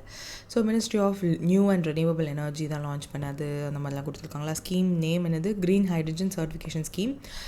பிரகலாத் ஜோஷி இந்த இவர் தான். லான்ச் பண்ணியிருக்காரு. And what is the objective அப்படின்னு கொடுத்துருக்காங்க. ஸோ ஆப்வியஸாக க்ரீன் ஹைட்ரஜன் ப்ரொடக்ஷனை வந்து சர்டிஃபை பண்ணணும், அதில் டிரான்ஸ்பரன்சி இருக்கணும், ட்ரேசபிலிட்டி இருக்கணும், மார்க்கெட் ட்ரஸ்ட் இருக்கணும். இந்தியாவோட நேஷ்னல் க்ரீன் ஹைட்ரஜன் மிஷனோட கோல் இது. எம்எஸ்எம்இயை எம்பவர் பண்ணணும். நம்மளோட 2030 டார்கெட் என்னது? நேஷ்னல் க்ரீன் ஹைட்ரஜன் மிஷன் படி 5 million metric ton of green hydrogen production இருக்கணும். 125 GW of renewable energy capacity நம்ம கிட்ட இருக்கணும். 8 lakh crore வந்து இன்வெஸ்ட்மெண்ட்ஸ் இது ரிலேட்டடாக பண்ணியிருந்திருக்கணும். 6 lakh க்ரீன் ஜாப்ஸ் வந்து கிரியேட் பண்ணியிருக்கணும். க்ரீன் ஜாப்னா என்னென்னா இந்த மாதிரியான green hydrogen production, renewable energy, இந்த மாதிரியான விஷயங்கள். இப்போ சோலார் பவர் பிளான்ட் போடுறது, அந்த மாதிரியான ஜாப்ஸ் எல்லாத்தையும் க்ரீன் ஜாப்ஸ்ன்னு சொல்லுவாங்க. ஸோ பிஸ்னஸ் மாடல் ஃபார் எம்எஸ்எம்இஸ் இன் க்ரீன் ஹைட்ரஜன் செக்டாருக்கு ஒர்க் ஷாப்லாம் கொடுத்துருந்துருக்காங்க. என்னென்ன காம்பனன்ட்ஸ் வேணும் மேனுஃபேக்சரிங், ரூரல் ஹைட்ரஜன் ஜென்ரேஷன்லாம் பண்ணுறதுக்கு, ஓஎன்எம் சர்வீசஸ்க்கு, இந்த மாதிரியான விஷயங்கள். ரிஸ்கிங் டூல்ஸ் இன்ட்ரடியூஸ் பண்ணியிருக்காங்க. பிளெண்டட் ஃபினான்ஷியல் ஆப்ஷன்ஸ்லாம் இருக்குது. க்ரீன் கிரெடிட் லைன்ஸ் இருக்குது எம்எஸ்எம்இஸ்க்கு. அண்ட் இது இன்ஸ்டிடியூஷனல் யாரெல்லாம் பார்ட்டிசிபேட் பண்ணியிருக்காங்க இந்த ஒரு ஒர்க் ஷாப்பில் அப்படின்னா world bank, IERDA, KFW, IFCL. ஸோ இவங்கெல்லாம் இண்டஸ்ட்ரி அசோசியேஷன்ஸ்லாம் பார்ட்டிசிபேட் பண்ணியிருக்காங்க. So that's it. நெக்ஸ்ட் வந்து இந்தியன் அர்பன் லோக்கல் பாடி.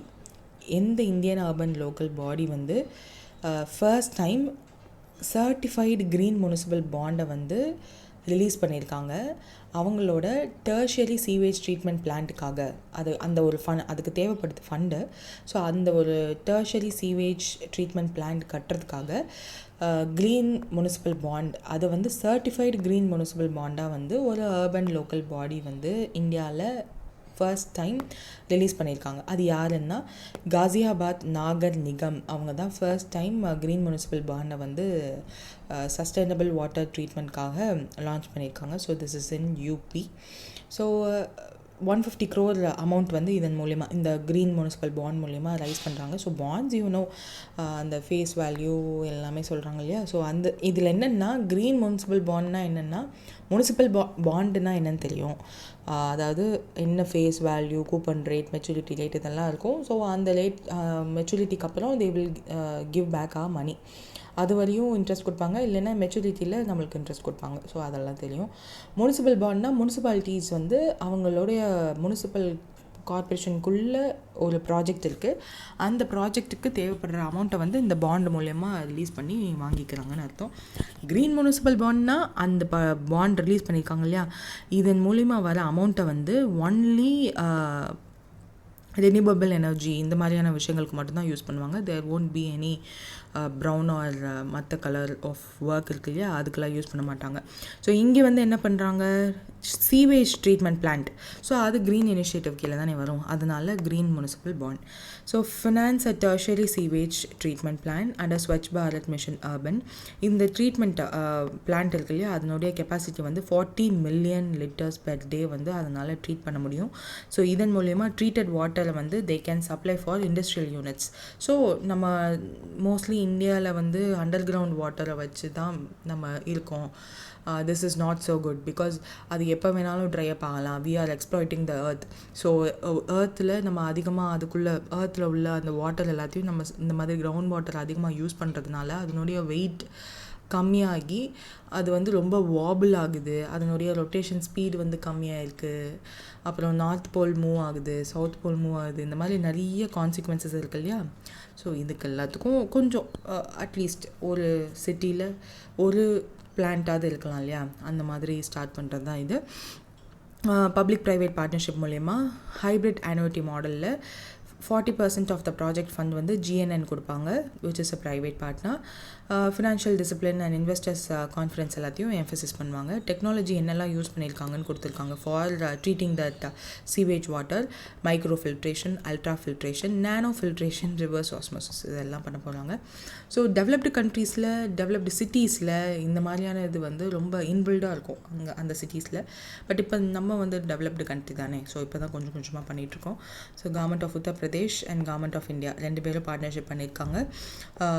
Best municipal treated water reuse அவார்ட்லாம் வந்து ரிசீவ் ஆகிருக்கு. Water digest world water awards 24-25. So that's it. Next வந்து கவர்மெண்ட் ஆஃப் இந்தியா வந்து ஒரு guidelines for setting up of bio input resource சென்டருக்கு release பண்ணியிருக்காங்க. எந்த மிஷனுக்கு கீழே இந்த கைட்லைன்ஸ் வந்து கவர்மெண்ட் ஆஃப் இந்தியா ரிலீஸ் பண்ணியிருக்காங்க. அண்ட் இந்த guidelines bio input resource சென்டர்ஸோட guidelines setup பண்ணுறதுக்கு வந்து நேச்சுரல் ஃபார்மிங் ப்ராக்டிசஸை சப்போர்ட் பண்ணுறதுக்காக தான் இது. ஸோ இது என்ன அப்படின்னு கேட்டிருக்காங்க, which is national mission on natural ஃபார்மிங்க்கு ஒரு கைட்லைன்ஸ் மாதிரி கொடுத்துருக்காங்க for establishing the bio input resource centres. So bio input resource சென்டர்ஸ்க்கு that will come under national mission on natural farming. இந்த மிஷன் வந்து நவம்பர் 2024 லான்ச் பண்ணியிருக்காங்க நம்மளோட agri and family welfare ministry. So இது எதுக்காக அப்படின்னா நேச்சுரல் ஃபார்மிங் ப்ராக்டிஸ் இதை ப்ரமோட் பண்ணுறதுக்கு. லைக் சிக்கிம்லாம் வந்து இப்போது இந்தியாவிலேயே only state to have organic farming R something like that. So chemical ஃபர்டிலைசேஷனை அண்ட் பெஸ்டிசைட்ஸை கம்மி பண்ணணும், பிகாஸ் சாயில் ஹெல்த் ஸ்பாயில் ஆகுது இல்லையா, அதனால். அண்ட் பயோ இன்புட்ஸ், அந்த பயோ இன்புட்ஸுக்கு ரிலேட்டடான நாலேஜ் வந்து ஃபார்மர்ஸ்க்கும் போய் சேரணும் அண்ட் ஃபார்மிங் கம்யூனிட்டிஸ்க்கும் வந்து இந்த ஒரு சப்போர்ட் கிடைக்கணுன்றதுக்காக. ஸோ இதில் இந்த மிஷனில் வந்து 10,000 பயோ ரிசோர்ஸ் சென்டர்ஸ் வந்து ஆல் ஓவர் இந்தியா செட்டப் பண்ணணுன்றது வந்து டார்கெட். ஸோ அந்த பயோ ரிசோர்ஸ் சென்டர்ஸோட யூசஸ் என்ன அப்படின்னா, they will supply the natural bio inputs. அதன் மூலிமா they will also produce the bio inputs. So train பண்ணுவாங்க ஃபார்மர்ஸை, டெக்னிக்கல் அசிஸ்டன்ஸ் கொடுப்பாங்க ஃபார்மர்ஸ்க்கு, டிசமினேஷனுக்கு என்னெல்லாம் பெஸ்ட் ப்ராக்டிசஸோ அது எல்லாத்தையும் ஃபார்மர்ஸ்க்கு கொடுப்பாங்க. Also local input customization, soil and crop ரெக்குயர்மெண்ட்ஸ்க்கு ஏற்ற மாதிரி அவங்களோட ஃபர்டிலைசர் எல்லாத்தையும் நேச்சுரல் ஃபர்டிலைசரே வந்து they will form. So what is this bio input resource சென்டர்ஸ்னால் அதான் சொல்லிட்டேன்ல ஏற்கனவே. They will be set up to support the farmers with low cost natural agricultural inputs like compost, cow dung, fermented plant extracts. And அதன் மூலிமா கைடன்ஸும் கொடுப்பாங்க. நான் chemical farming மெத்தடுக்கு ஸ்லோவாக எப்படி மூவ் ஆகுது அப்படின்னு சொல்லுவாங்க. லைக் ஸ்ரீலங்கா மாதிரி திடீர்னு ஓவர் நைட்டாக we will be working on non chemical farming methods only அப்படின்னு சொன்னால் அவ்வளோதான், எக்கனாமியே க்ராஷ் ஆகிடும். ஸோ ஸ்லோவாக தான் we have to move. So national mission on ஃபார்மிங்கிறது என்னன்னு பார்த்துருக்கோம் நம்ம.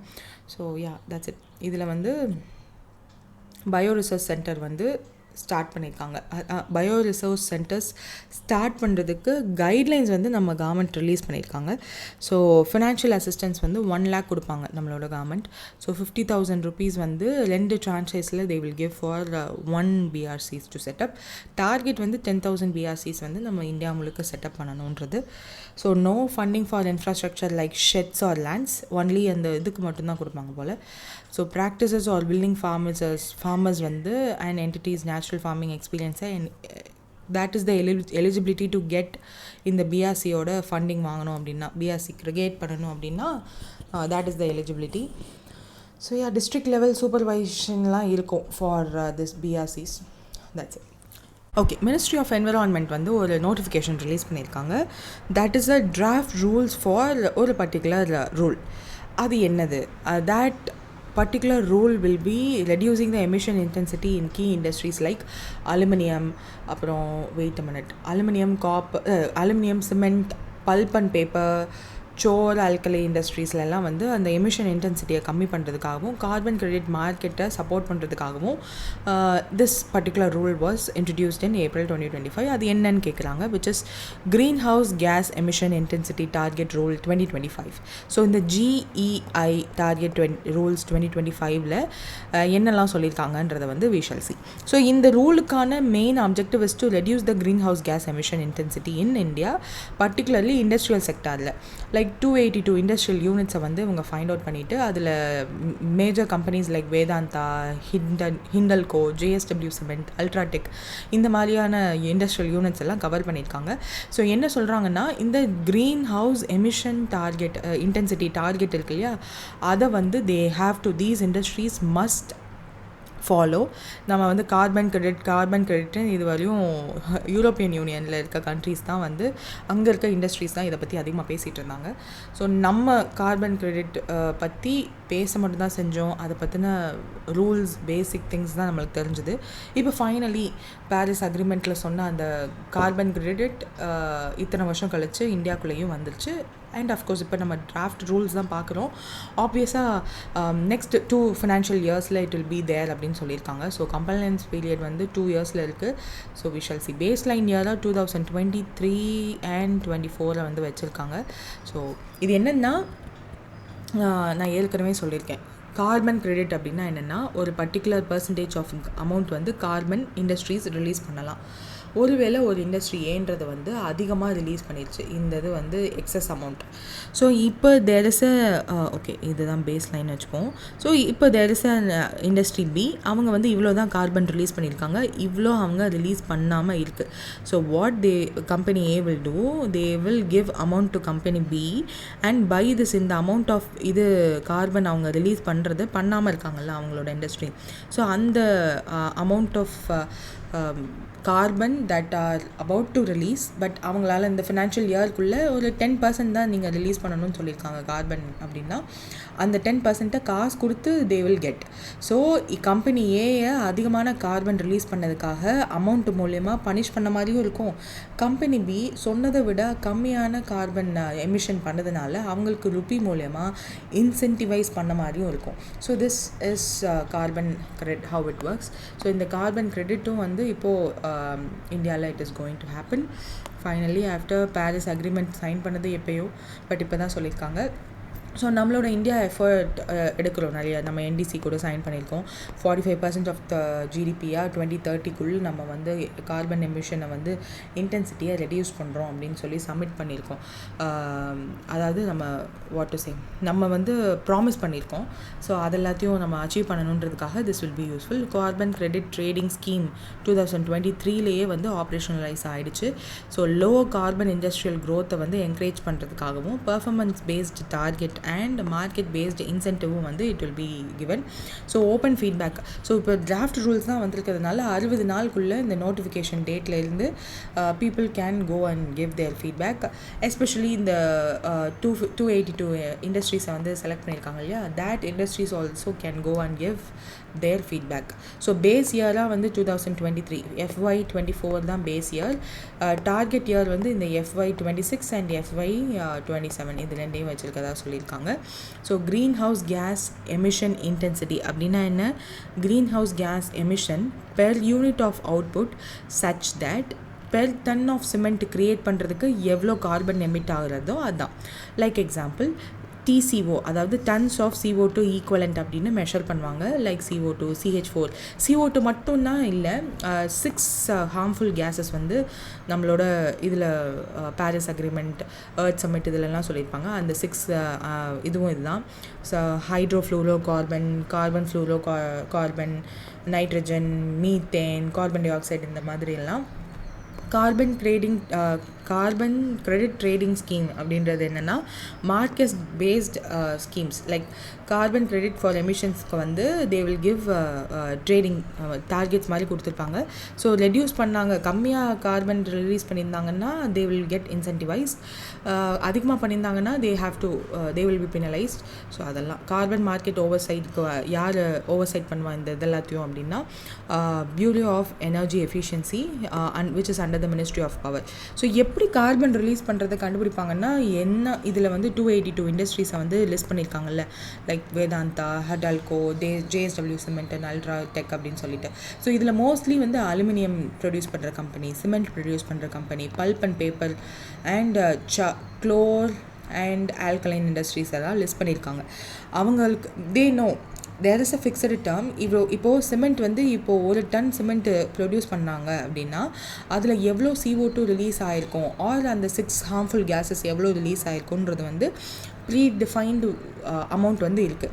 அப்போது இந்த ஒரு இண்டஸ்ட்ரீஸும் எவ்வளோ ஒரு ஃபினான்ஷியல் இயர் ஆர் ஒரு கேலண்டர் இயரில் எவ்வளோ ப்ரொடியூஸ் பண்ணியிருக்காங்கன்றதை கண்டுபிடிச்சோன்னா அப்போ எவ்வளோ ஹார்ம்ஃபுல் கேஸஸ் அவங்க எமிட் பண்ணியிருப்பாங்கன்றது தெரிஞ்சிடும். ஸோ அதை பொறுத்து தான் இது we can't go and sit there and check carbon எவ்வளோ ரிலீஸ் ஆகிருக்கு அப்படின்னு. பட் அவங்களோட ப்ரொடக்ஷன் ஏற்ற மாதிரி தான் everything will be done. So manage பண்ண போகிறது யாரு, பி தான் they are going to manage, handled by Central Pollution Control Board. They will also be handling this. So Paris Agreement was signed in 2015. So 2% 2 டிகிரிக்கு கீழே கொண்டு வரணும் அப்படின்றது தான் நம்மளோட எய்ம். அதாவது whole of the earth whole earth இருக்கு இல்லையா, அந்த ஹோல் எர்த்தோட டெம்பரேச்சரை வந்து பிலோ 2 டிகிரியாக கொண்டு வரணுன்றது தான் எய்ம். ஆல்ரெடி இப்போவே வந்து 1.5% 5 டிகிரிக்கு மேலே போயிடுச்சுன்ற மாதிரியான டாக்ஸ் இருக்குது. ஸோ சிமெண்ட் வந்து 186 இண்டஸ்ட்ரீஸ், அலுமினியமில் 13 இண்டஸ்ட்ரீஸ், பல்ப் அண்ட் பேப்பரில் 53, குளோர் ஆல்கலைன் இண்டஸ்ட்ரீஸில் 32. ஸோ மொத்தம் 282 இண்டஸ்ட்ரீஸ் வந்து அவங்க ஃபைண்ட் அவுட் பண்ணியிருக்காங்க. அண்ட் அதில் வந்து Vedanta, Hindalco, UltraTech, JSW cement, Dalmia cement இது எல்லாமே இருக்குது. அண்ட் டால்மியா சிமெண்ட்டில் வந்து major of their production industries வந்து தமிழ்நாட்டில் தான் இருக்குது. தமிழ்நாட்டில் now we have stricter regulations for these kind of carbon emission. So அதனால் டால்மியாவோட production will somewhat be not so good for next few years. Penalty யார் போடுவா அப்படின்னா சென்ட்ரல் பொல்யூஷன் கண்ட்ரோல் போர்டு, அவங்கக்கிட்ட தான் அந்த பெனால்ட்டி வசூல் பண்ணிப்பாங்க. கார்பன் மார்க்கெட் லிங்க்னா yes. So carbon credit trading scheme மூலயமா they are linked. So we will be oversighting this. So yeah, that's it. Next, ரீசெண்டாக எலக்ட்ரல் ரிஃபார்ம் சஜஸ்ட் பண்ணியிருக்காங்க சுப்ரீம் கோர்ட். அது which make regarding unopposed election victories. So அது என்னென்னா require minimum vote share for unopposed candidates. So Supreme Court வந்து suggest பண்ணியிருக்காங்க that electoral reformsல regarding unopposed election wins, like இப்போ ஒரு ஒரு ஒரு ஒரு ஒரு பிளேஸ் இருக்குது, ஒரு என்ன சொல்லலாம், லோக்சபா எலெக்ஷன் வச்சுக்கோங்களேன், ஒரு தொகுதி இருக்குது. ஃபார் எக்ஸாம்பிள் சென்னை மேற்கு அப்படி வச்சுப்போம், ஐ எம் நாட் ஷுர். அங்கே யாரோ ஒருத்தவங்க நிற்கிறாங்க, ஒரு 4-5 பேர் நிற்கிறாங்கன்னு வச்சுப்போம். பட் ஃபைனலி அங்கே வந்து ஆஃப்டர் தேர்தல் மனு தாக்கல் பண்ணுறது, all those things and they will evaluate. So அதெல்லாம் பண்ணதுக்கப்புறம் ஒரே ஒரு ஆள் தான் வந்து எலிஜிபிள் கேண்டிடேட் அப்படின்னா he will be unopposed and he will be winning that. So அந்த மாதிரி இருக்கும்போது தேர் ஷுட் பி க்ரைட்டீரியா. இந்த கேஸ் வந்து எப்போ ட்ரிகர் ஆச்சு அப்படின்னா பப்ளிக் இன்ட்ரெஸ்ட் லிட்டிகேஷன் ஃபைல் பண்ணியிருக்காங்க August 2024 by Vidhi centre for legal policy அப்படின்றவங்க. ஸோ இதில் section 53(2) of representation of people act 1951 there is a challenge பண்ணியிருக்காங்க அந்த லாவை. என்னதுன்னா கேண்டிடேட்ஸை எலெக்டடாக அன்அப்போஸ்டாக வந்து டிக்ளேர் பண்ணுறாங்க இல்லையா, ஸோ அது வந்து ஓட்டர்ஸ் ரைட்ஸை வந்து டினை பண்ணுற மாதிரி, the right to express dissent by NOTA. So நம்மளுக்கு வந்து இப்போது அங்கே இருக்கிற கேண்டிடேட்ஸ் யாரையுமே எனக்கு பிடிக்கல அப்படின்னா நான் நோட்டா கொடுக்கலாம், none of the above. So இதெல்லாம் வந்து வயலேட் பண்ணுது. அதாவது இப்போது என்ன பண்ணுறாங்க, அன்அப்போஸ்டாக எப்போ ஒருத்தரை செலக்ட் பண்ணுவாங்க, ஒரே ஒரு பர்சன் தான் அந்த பர்டிகுலர் தொகுதிக்கு வந்து நிற்கிறாரு அப்படின்னா that person is unopposed and winningன்னு அர்த்தம். பட் நீங்கள் இதை வந்து எப்படி நீங்கள் வின்னிங்னு சொல்லலாம், நோட்டான்னு ஒரு ஆப்ஷன் இருக்குல்ல. ஸோ இங்கே அந்த வாட் டு சே, அது என்ன மிஷின், ஓட்டர் மிஷின் இருக்கு இல்லையா, அதில் ஃபஸ்ட்டு ஒரு பட்டன், அதுக்கப்புறம் அந்த பர்சனோட வாட் இஸ் தட் சின்னம் இருக்குமா, அதுக்கப்புறம் கடைசியாக செகண்ட் பர்சன், தேர்ட் பர்சன் அப்படின்னு நிறைய பர்சன் இருந்தாங்கன்னா 2 மிஷின் கூட இருக்கும். ஸோ லாஸ்ட்டாக நோட்டாக இருக்கும். அப்படி அந்த நோட்டான்ற ஆப்ஷனை வந்து மக்களை யூஸ் பண்ண விடாமையே நீங்களாம் ஒரு டெசிஷன் எடுத்தால் என்ன அர்த்தம் அப்படின்னு சொல்லிட்டு they are challenging in the court. So supreme கோர்ட்டும் வந்து ஆமாம்ல அப்படின்னு யோசிச்சுட்டு மினிமம் ஓட் த்ரெஷோல்டு வந்து இன்ட்ரடியூஸ் பண்ணுறாங்க. இன்ட்ரடியூஸ் பண்ணுங்கன்னு சஜஸ்ட் பண்ணுறாங்க. Because supreme court can't take firm decision in it. ஏன்னா தே ஆர் த ஜுடிஷியல் மட்டும்தான், எக்ஸிக்யூட்டிவ் வந்து நம்மளோட கவர்மெண்ட் தானே. ஸோ எலெக்ஷன் கமிஷனுக்கு தே ஆர் சஜஸ்ட் பண்ணுறாங்க மினிமம் ஓட் த்ரெஷோல்டு அப்படின்னு சொல்லிட்டு 10 to 15% வந்து அன்அப்போஸ்ட் கேண்டிடேட்ஸ்க்கு வேணும். ஸோ அவர் வந்து அன்அப்போஸ்டாக இருந்தாலும் வேறு யாருமே அந்த தொகுதியில் நிற்கலை, அவர் மட்டும்தான் நிற்கிறாரு அப்படின்னாலும் he has to face the people and people have to vote. 10 to 15% அந்த மொத்த தொகுதியில் இருக்க மக்கள் வந்து அவருக்கு ஓட் போட்டிருந்தாங்க அப்படின்னா தான் he will be winning. if not, re-election தான். So democracy requires affirmative voter participation, not default wins. Default வின்லாம் இருக்கக்கூடாது. பிகாஸ் அந்த பர்சன் அங்கே யாரெல்லாம் வந்து அந்த ஃபைல் பண்ணுறாங்களோ, அந்த வாட் டு சே, அது என்னது, நானும் அந்த தொகுதியில் நிற்பேன் அப்படின்னு சொல்லி ஒரு 4 to 5% வந்து அந்த மனு தாக்கல் பண்ணுறாங்கன்னு வச்சுப்போம். ஏதோ ஒரு குளறுபடி பண்ணி அந்த 4 பேரையும் எலிமினேட் பண்ணிவிட்டு he is alone there அப்படின்னா ஆட்டோமேட்டிக்கலாக he will be winning. அந்த 4% ஒரு பர்சனை he might kill, அல்ல ஒரு பர்சனை he might threaten. அந்த ஒரு பர்சனை அந்த எலெக்ஷனில் இருக்க அந்த வேலிடேட் பண்ணுவாங்க இல்லையா, அவங்களோட பேக்ரவுண்ட் எல்லாத்தையும், அவங்க வந்து no he is not எலிஜிபிள்னு கூட சொல்லலாம். அப்படிலாம் நடக்குமான்னா ஆமாம், நடந்திருக்குதுக்கு முன்னாடி. ஸோ இந்த மாதிரி ஏதாவது ஒன்று பண்ணி he might win. ஸோ அந்த போஸ்ட் வேணுன்றதுக்காக that person, அது ஹீனா மட்டும் இருக்கணும்னு அவசியம் இல்லை. Okay, that person can go for என்ன எக்ஸ்ட்ரீமுக்கு வேணாலும் போகலாம். ஸோ அதையே நீங்கள் மக்களை ஃபேஸ் பண்ணவே விடாமல் எப்படி he can win? ஸோ ஹீயே வருதே, எப்படி மக்களையே ஃபேஸ் பண்ணாமல் that person can win. So அந்த பர்சனை ஃபேஸ் பண்ண விடுங்க மக்களை. If suppose the person is facing மக்களை ஃபேஸ் பண்ணாங்க அப்படின்னா அந்த மக்கள் வந்து ஒருவேளை that person is not so good அப்படின்னா ஓட் போடாமல் விட்டுருவாங்கல்ல, நோட்டாக் போடலாம்ல. ஸோ அந்த ஆப்ஷன் நோட்டான்ற ஒரு ஆப்ஷன் இன்ட்ரடியூஸ் பண்ணிவிட்டோம், எப்படி யூஸ் பண்ணாமல் நீங்கள் விடலான்றதுக்காக தான் இது. ஸோ அது எல்லாத்தையுமே வந்து பண்ணியிருக்காங்க. நம்ம சுப்ரீம் கோர்ட் சஜஷன் தான் பண்ண முடியும். ஸோ நம்மளோட எலெக்ஷன் கமிஷன் தான் இதில் வந்து முடிவெடுக்க முடியும். So we shall wait for upcoming elections ஏதாவது பண்ணுறாங்களான்னு பார்ப்போம். ஸோ ரீசெண்ட் எக்ஸாம்பிள் என்னென்னா 2024 முகேஷ் குமார் தலால் பிஜேபியில் இருந்து he was selected as unopposed from Surat. So யார் எங்கேருந்து அப்படின்றதுலையே யூ கேன் சி அப்போ எதுக்காக இந்த ஒரு பர்டிகுலர் கோர்ட்டுக்கு வந்திருக்கோம் அப்படின்னு சொல்லிட்டு. ஆல்சோ 2013 PUCL ஜட்மெண்ட்லேயுமே நோட்டாவை வந்து அப்ஹெல்ட் பண்ணியிருப்பாங்க as a part of freedom of எக்ஸ்பிரஷன்னு. ஸோ அந்த ஃப்ரீடம் ஆஃப் எக்ஸ்பிரஷன் அந்த பர்டிகுலர் மக்களுக்கு கொடுக்க முடியாமல் போச்சுல்ல.